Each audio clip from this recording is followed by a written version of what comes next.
Hey guys, welcome back to the channel, Totally in Transit. Today is Friday and we're going to take the van out for an overnight trip to a Harvest Toast. If you don't know what Harvest Toast is, stay tuned and I'll explain to you a little bit later in the video what that is, but it's a pretty cool membership program that you should join. Anyway, we're members and we're looking forward to our first trip. We're going to a winery and it's between Dallas and let's just call it Oklahoma, so it should be pretty exciting. And let's see, as you know, if you've been following the channel, we're not completely ready to rock yet. We don't really have any AC. We don't have a ceiling. We don't have lights. We don't have heat. Basically, we've got nothing but a bed, running water, and the boxes that we built and showed in the last video for our porta potty and for our fridge. So should be interesting. Hopefully we'll stay warm. It's going to be a little chilly tonight. I'll report back on that tomorrow as well. But let's get on the road. I'm excited to drink some good wine. Bye.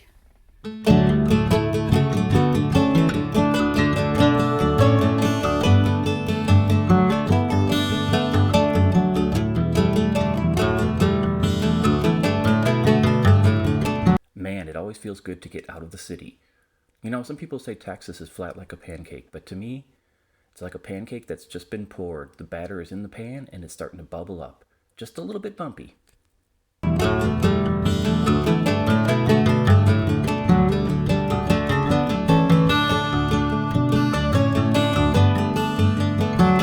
Here we are, coming up the dirt road of the winery. Looks pretty rural to me.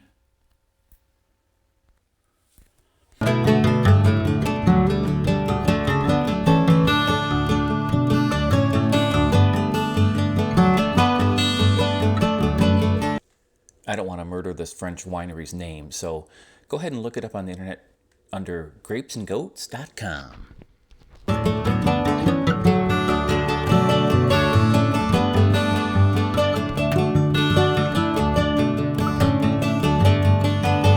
See how it runs away from me? Man, I am not good with animals.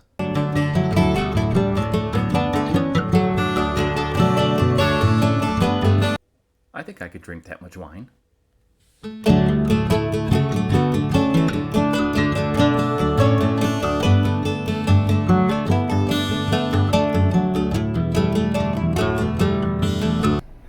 Okay, so we had some good wine tasting. We bought a bottle of wine, a nice red. We'll show it to you a little bit later.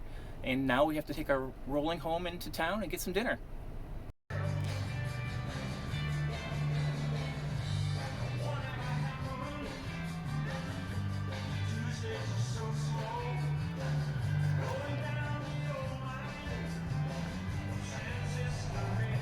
Dinner, finally. I got the gnocchi. All right, you guys, it's getting late in the van. Our bellies are pretty full. Like I said, I had the gnocchi and it was awesome. You never know what you're going to find in a small town. You can find some pretty good restaurants. Anyway, it's going to be cold tonight. Not looking forward to that. I actually removed the fuse that I would use for our heated blanket. So we have no heated blanket tonight for us. It's just body heat and wine. And we'll see how this thing goes. I know you guys don't think it gets very cold in Texas, but I'll report tomorrow and what we did to keep warm. And I think tomorrow we'll talk a little bit about Harvest Toasts. So we will talk to you guys in the morning. Thanks, bye. Hey gang, welcome back. It's the morning, it's cold. We made it though. I think I mentioned last night it was going to be in the upper 30s. It was about 37, I think. But I think if you sleep with a cap on, it keeps the heat in, and the hoodie helps in the winter. I know people live in vans and they may sleep in colder than 30s. And I'm sure they have some sort of heating system. I think I explained yesterday I took the fuse out for our electric blanket to work on putting in our 12-volt overhead lighting system. So that was out of commission. So we just had a blanket and socks. I would wear wool socks or heavy socks to keep your feet nice and toasty, and you should be okay. I know there's a lot of other people who don't take their campers out during the winter months, And I think they're missing out on some good opportunities if they are prepared with heat and with good clothes and a good blanket or good sleeping bag. Anyway, that's a little bit about cold weather camping in your van. Harvest Hosts.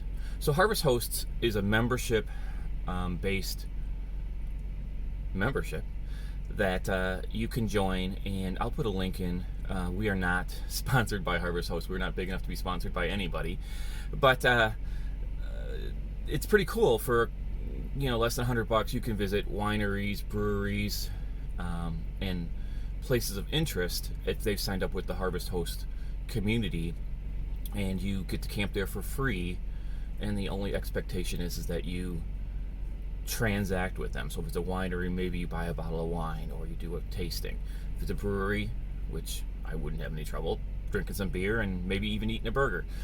Places of interest, maybe you go to their museum or their farm or buy something like I saw online some people went to an alpaca farm, so they bought some alpaca socks, right? We just talked about socks. So maybe you buy some socks and keep warm in the van, or soaps or shampoos or whatever it takes. But it's pretty cool. It's still cheaper than camping. It's not boondocking. Some of these joints have water and electric. Some give it to you for free. Some charge you. It just depends. You look it up online where you're going and sort of map it out ahead of time, and you know what you're getting yourself into. But that's it for today, I think. We talked about Harvest Hosts. We talked about cold weather sleeping in the van. Hopefully next time we get together, I will have had the ceiling up. It's my goal. But I still have to cut that 14 by 14 inch hole in the roof to get the ceiling up. So I don't know. We'll see how far that goes. But thanks everybody for watching this video, and we will see you next time out on the road. Thanks. Bye.